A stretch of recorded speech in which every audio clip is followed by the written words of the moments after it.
មុននឹងចាប់ផ្ដើមផាត់មុខគឺយើងត្រូវលាបឡេការពារមុខជាមុនសិន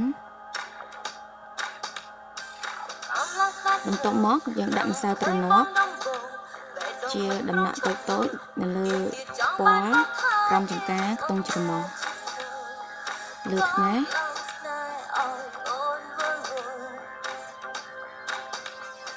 បន្ទាប់មកទៀតគឺយើងប្រើជក់ផាត់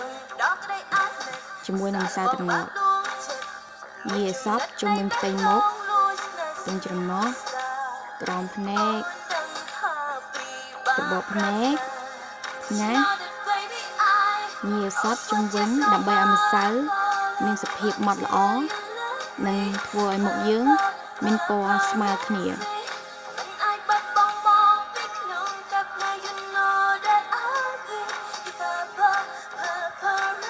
បន្តមកទៀតយើងប្រើ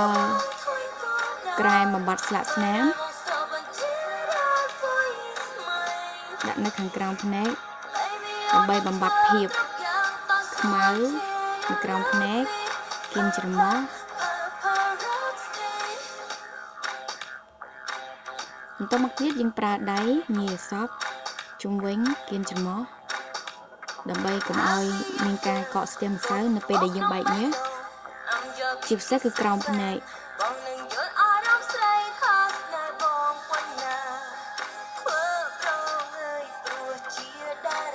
ញីសព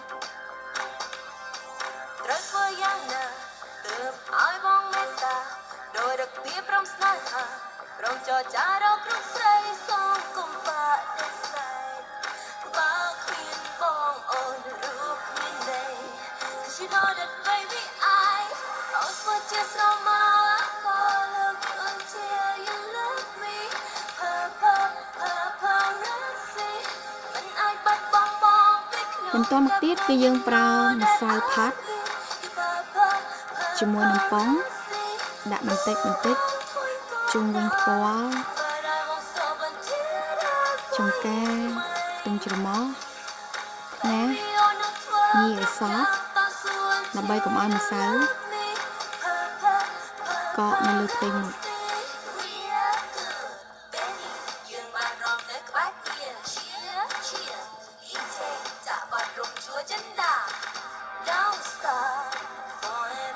ដាក់ឲ្យល្មម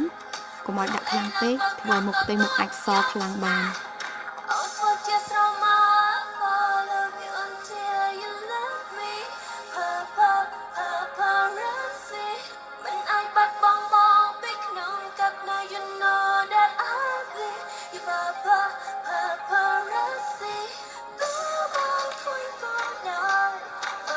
បន្តមកទៀតចាប់ផ្ដើមប្រើនៅ color ភ្នែក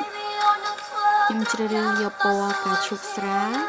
ដើម្បីផាត់នៅលើត្បូងភ្នែក highlight ដើម្បីឲ្យឃើញភ្នែកស្រស់ថ្លាខ្ញុំដាក់បន្តិចនៅក្រោមភ្នែកផាត់ឲ្យសព្វ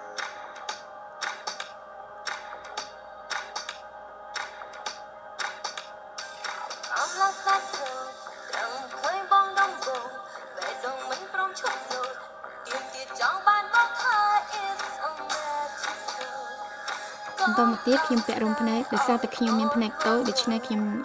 ដាក់រោមភ្នែកតែមួយកំណាត់នៅខាងចុងប៉ុន្តែបើសិនជាអ្នកទាំងអស់គ្នាមានភ្នែកធំ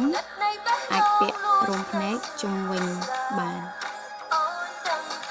បន្តមកទៀតពុតរោមភ្នែកដើម្បីឲ្យភ្នែកមានលក្ខណៈធំជាងមុនបន្តិច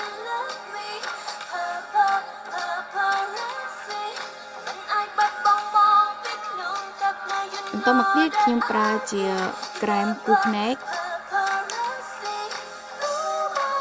ដោយប្រើជាមួយនឹងជក់គូសភ្នែកខ្ញុំជ្រើសយកពណ៌ខ្មៅដិតខ្លាំងដើម្បីឲ្យភ្នែកមានលក្ខណៈធំ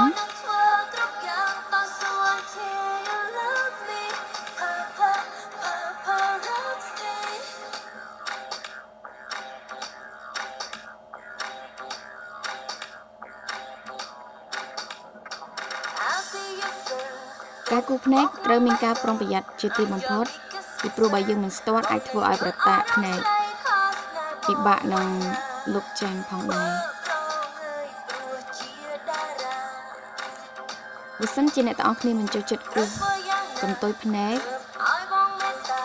អ្នកទាំងអស់គ្នាអាចគូសគ្រាន់តែគូសសើនៅជុំវិញភ្នែកដោយដាក់ពណ៌ស្រាលដើម្បីបិទបាំងរោមភ្នែកដែលយើងពាក់ដើម្បីកុំឲ្យឃើញស្នាមពាក់រោមភ្នែក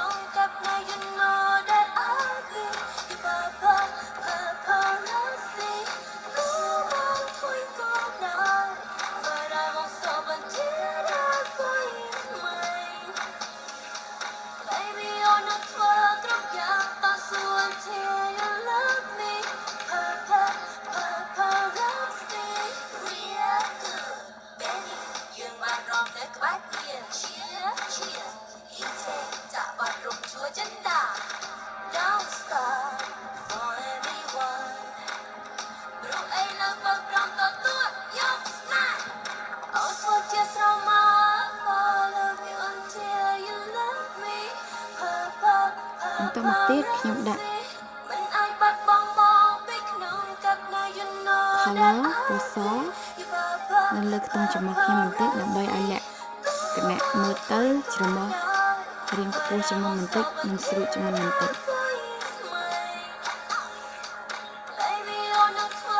ហាត់សើជាមួយទៅគ្នាបន្តមកទៀតគឺខ្ញុំប្រើផាត់ពណ៌ដាក់អូសតាមផ្នែកឆ្អឹងថ្ពាល់របស់យើងឡើងទៅលើ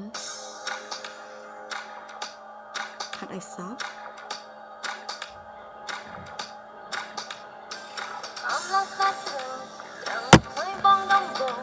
យ៉ាងទៀតmìnhដាក់មួយខាងទៀតដើម្បីឲ្យមានពណ៌ស្មើគ្នាយើងត្រូវពិនិត្យមើលសងខាងបន្តមកទៀតខ្ញុំប្រើ mascara ពណ៌ខ្មៅខ្លាំងលាបនៅចុងកន្ទុយរោមភ្នែកនិងរោមភ្នែកខាងមុខ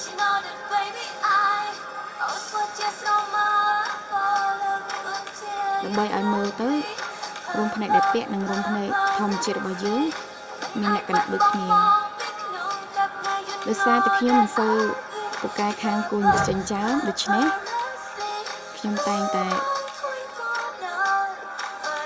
ផាត់ចិញ្ចើមខ្ញុំជាមួយនឹង mascara សើធ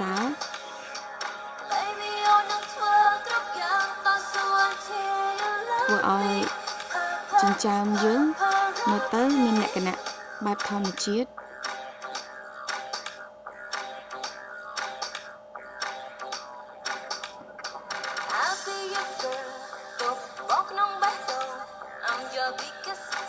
យើងត្រូវលាបសើព្រោះកាលណាបើយើងដាក់ខ្លាំងអាចធ្វើឲ្យចិញ្ចើមយើងខ្មៅហើយនឹងប្រតាក់ផងដែរបន្តមកទៀតខ្ញុំប្រើក្រែមញឹកញាប់ពណ៌កាឈូខ្ចី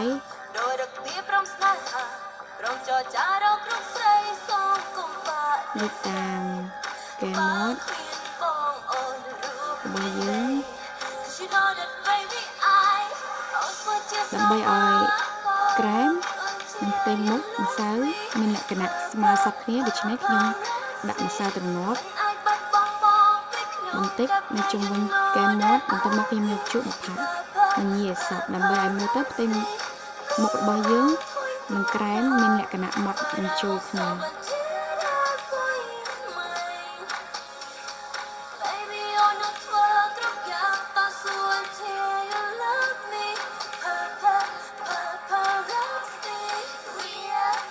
រួចរាល់ហើយនេះគឺជាវិធីផាត់មុខរបស់ខ្ញុំដែលខ្ញុំតែងតែផាត់មុខពេលដែលខ្ញុំទៅកម្មវិធីនីមួយៗសង្ឃឹមថាអ្នកទាំងអស់គ្នានឹងចូលចិត្តហើយមេត្តាគាំទ្រនៅវីដេអូ make up របស់ខ្ញុំផងដែរសូមអរគុណ